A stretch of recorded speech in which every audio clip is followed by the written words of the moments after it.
Hello fellow photographers. Today we're going to be talking about editing photos.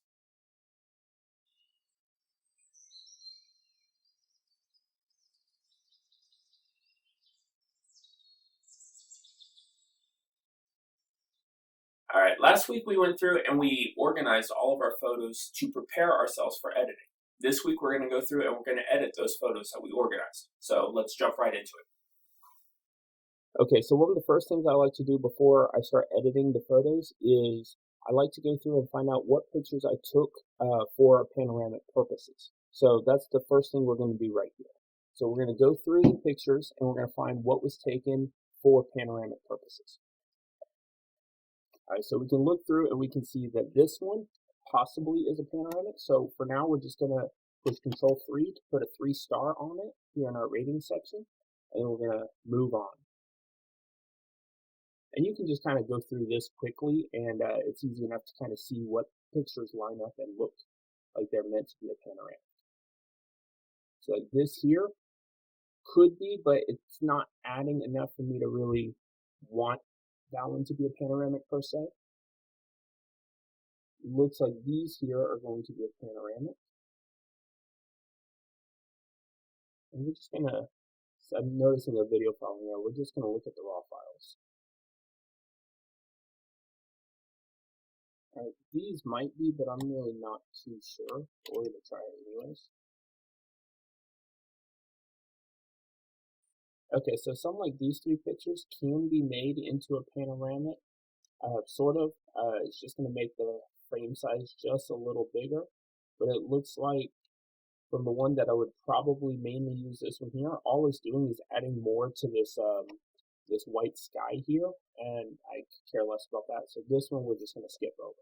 Although I do like this picture, and I know later I'm going to call that a 2-star. So I'm going to go ahead and leave that as a 2-star. These two, since they're pretty much the same picture, but they're not quite as much as I like, we're just going to call those a 1-star. No idea why these pictures were taken upside down. It's too long ago for me to remember, but it's easy enough just to make them right side up. See, these two pictures don't seem to match up, which is weird because they were taken very closely together.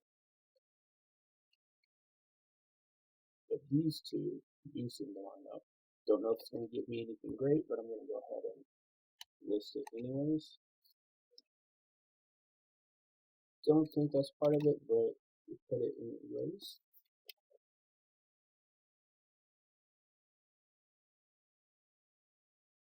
Alright, so now that we've got them all roughly sorted out of what's a panoramic, one more thing I'm going to go through and do is I'm going to select just based on the camera. That way, if there's pictures that were taken with two different cameras at the same time that were a little off.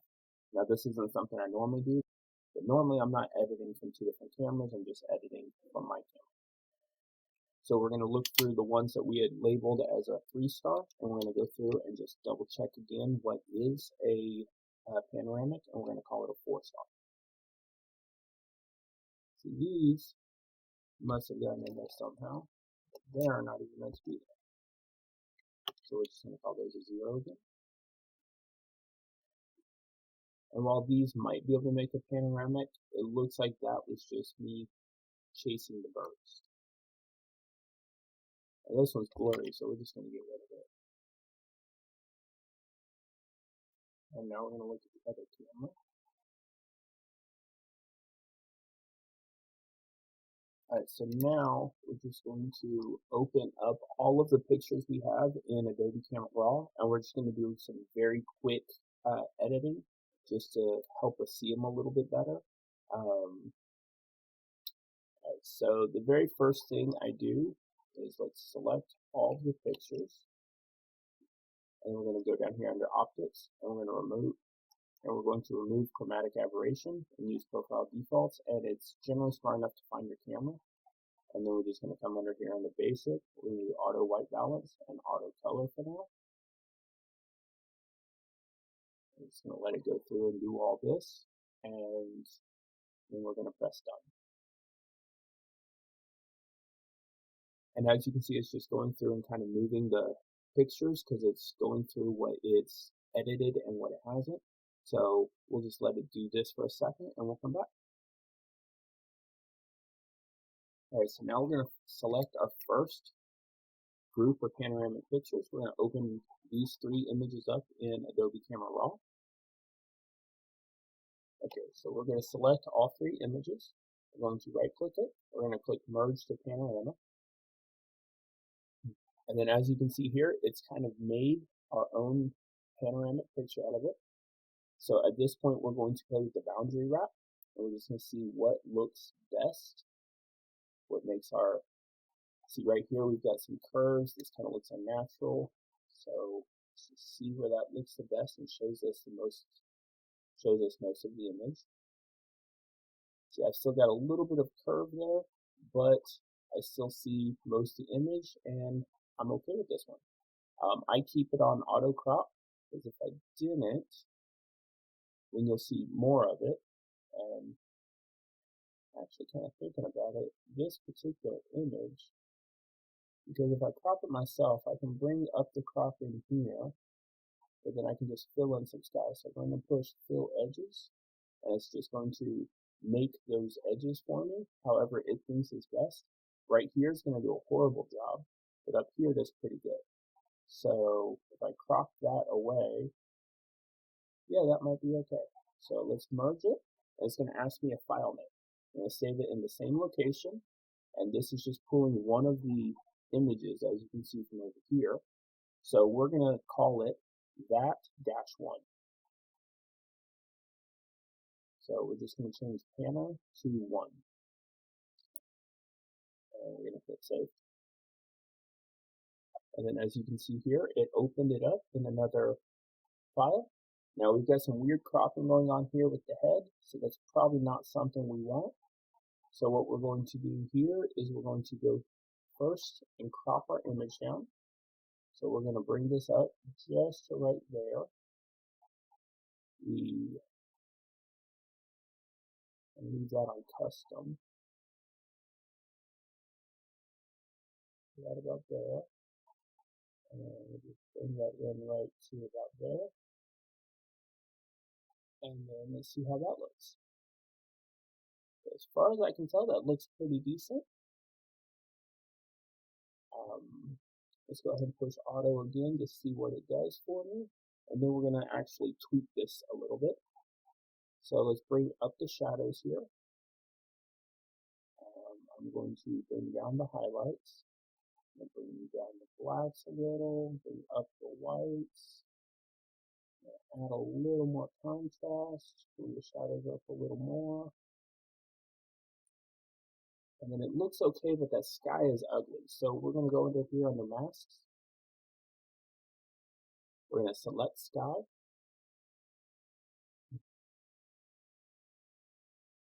And these masks here are a big reason why I'm doing most of my editing now in Adobe Camera Raw versus in Photoshop.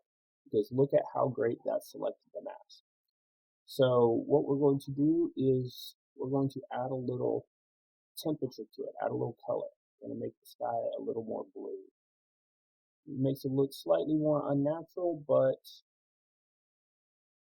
at least it makes the image look a little better. And we're going to add another mask here. And do a luminance range. I'm just going to select some of the shadows and see if we can bring them up a little bit. See, and honestly, I'm really not a fan of how that's working, so we're just going to delete this mask. Come back here and we're just going to boost the exposure a little bit. And some of this is just gentle tweaking until it gets to a spot where we like it. So I'm pretty happy with that. So we're just going to press done. And then when you come over here, we can turn on digital negative as well. Looks like it's taking a second for it to gather. Okay, so there we have it. Our digital negative is in there as well. Reselect the raw.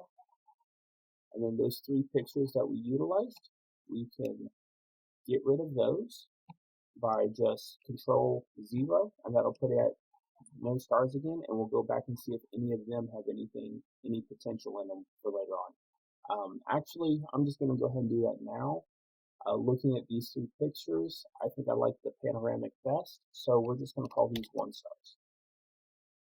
We'll set the negative part off so we don't see that when we're doing our work.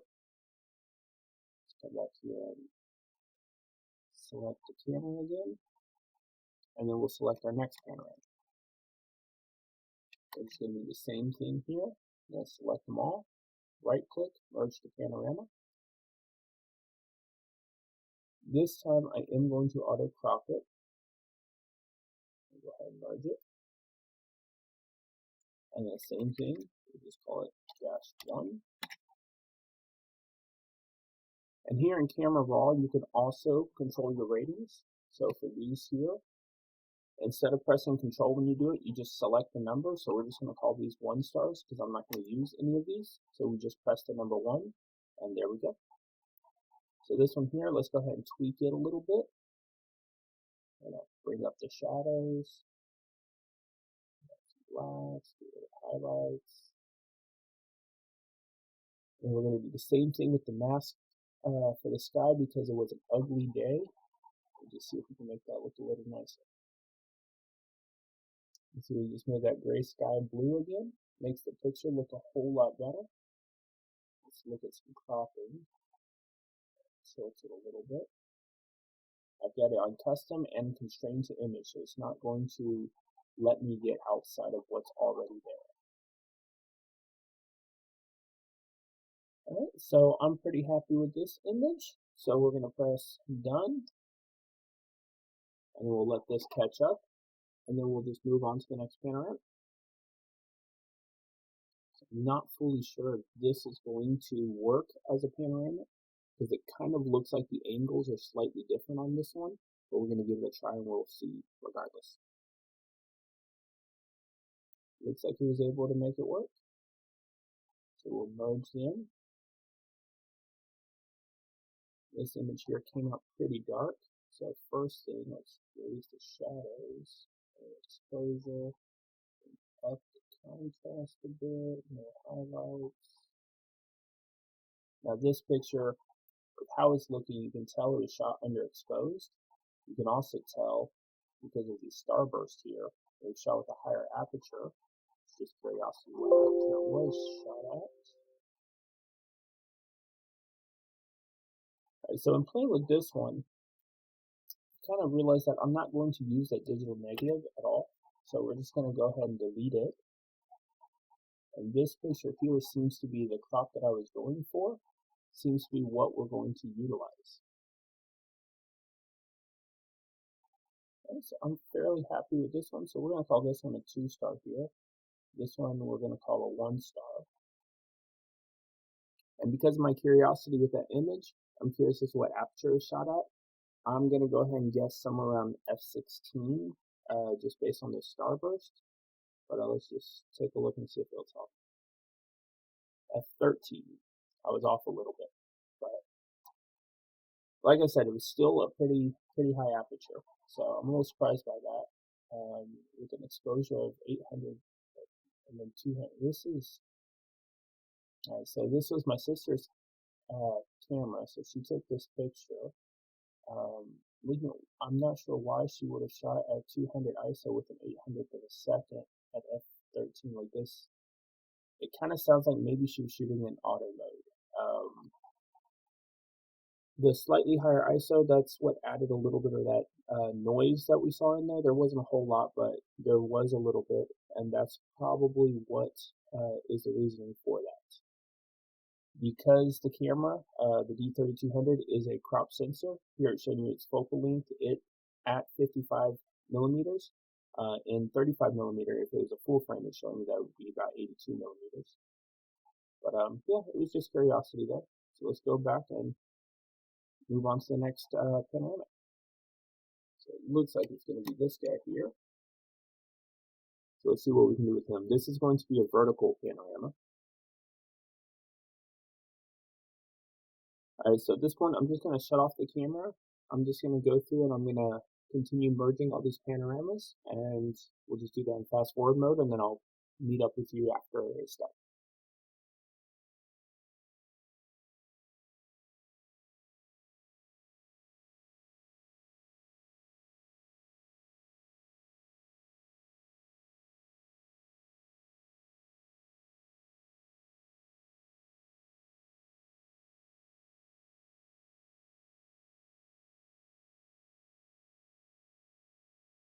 Okay, so as you can tell, we just finished editing all of the panoramic pictures. And as you can probably tell, I changed my shirt and I look a little different. That means about a month has passed since I filmed the last part of this. A lot came up, stuff got busy, and it just didn't get finished like I planned. But anyways, we're gonna finish it now, and hopefully we'll stay on track from henceforth out. All right, so back in it, we've got no more 3-star ratings. We've got all of our panoramics and images that we selected that we want to use under the 2 stars. Let's just go through and look at just the raws under here for a second, see if we edited all of them. See, this one we have not edited. This one we haven't edited, but all of these looks like, well, that one I could use some work. Looks like we did that one, that one, that one, that one. So these we're going to open up in Adobe Camera Raw, and we're going to edit them real quick since they already have the proper labeling. All right, so this one here, we're just going to do a quick auto, see what it does. I want to add some shadows to it. I want to bring down those highlights. I want to dehaze it a little bit. And since we've been adding some color to the sky in all of the other images, we're going to go ahead and do the same here. And I don't want to add too much to where it doesn't look real, but if you're looking at the grass and stuff, that's very vibrant. So we want the sky to pop just the same. Now that might be a little too much, so what we're going to do, we're going to bring up the highlights and still keep a little bit of the vibrance, but also make it look more like it's natural. So I'm okay with the cropping of that one. I actually like that one, so we're going to move on. This one I want to straighten a bit, so we're going to do a little bit of cropping to it. That's a little wider on one side than I would like. All right, that looks pretty good. And then we're going to do the same thing with the sky.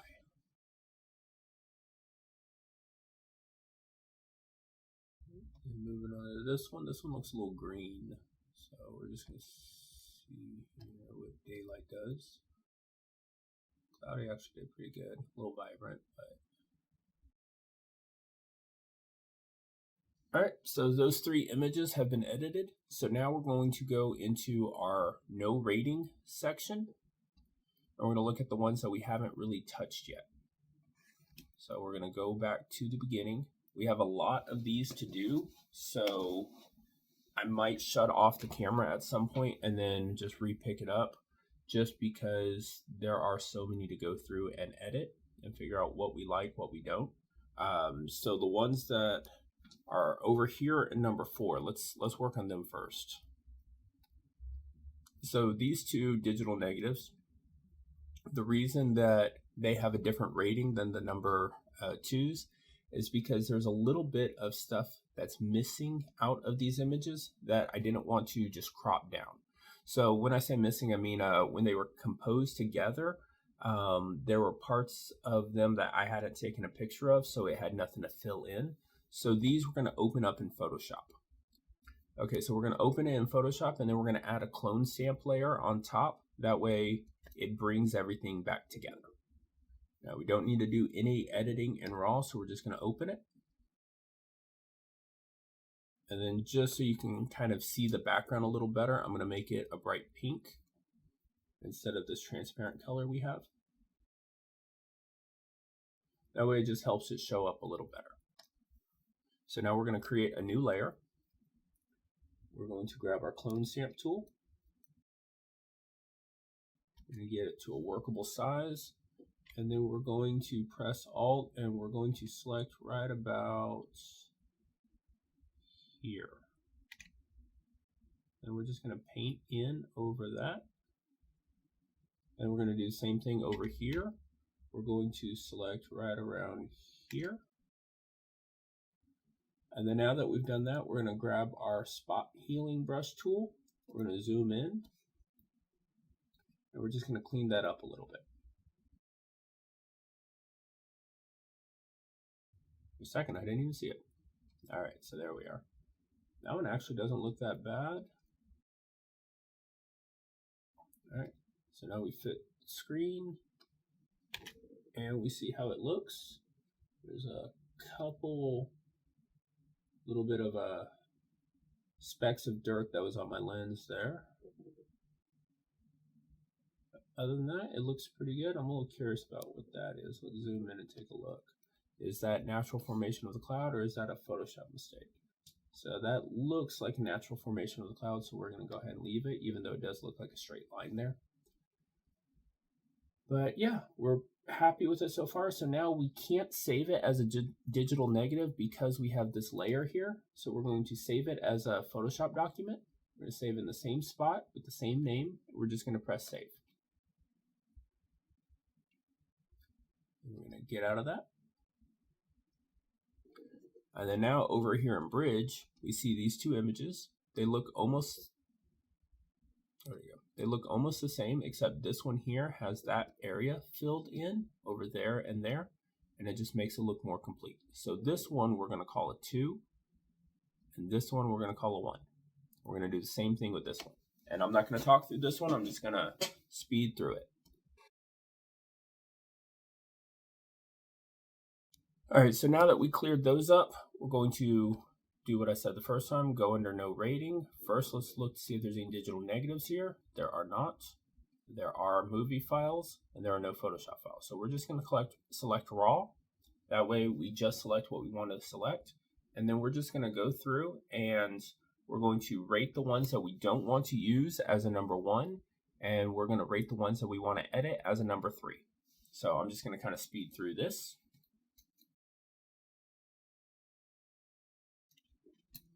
All right, this one here, I'm not sure why we didn't try to make this one a panoramic, but I'm going to take a look at it and see if we can. Just so I can get the clouds and everything in there. I mean, just so I can get the flags and everything in there. All right, so the reason I zoom in on the eyes is just like when you're taking a picture of a person, you want to make sure their eyes are the sharpest part about them. This skater's eyes are not sharp, so I will not be using this picture. And I didn't think they were, that's why I just kind of double checked. Now, if it's a picture I really like, and it's the only one I have, and I don't have one with sharp eyes, I'll go ahead and use it. But see, like this one here, not that it's a picture I really like, but I'm pretty sure his eyes are, they're still a little soft, but they're fairly decent in this one. All right, so now that we've gone through the images, we have 334 of them that we're going to edit. As you can tell, editing is probably the longest part of photography. General rule of thumb is if it takes you an hour to shoot something, it'll probably take you 2 hours to edit it. So that's just kind of something you have to look forward to, is the editing process. A lot goes into editing, I would say more goes into the organizing than the editing. Now, if you find a picture you really like, you might spend quite a bit of time on it. But I would say the organizing and the figuring out what is the best parts is definitely going to be what's going to take you the longest. So I'm just going to kind of get in and I'm going to speed through editing some of this. Yeah, I'm going to go ahead and shut off my camera because I haven't really spoken for the last hour, so there's really no point in me talking right now. Once I have something more to say, I'm going to go ahead and turn it back on then.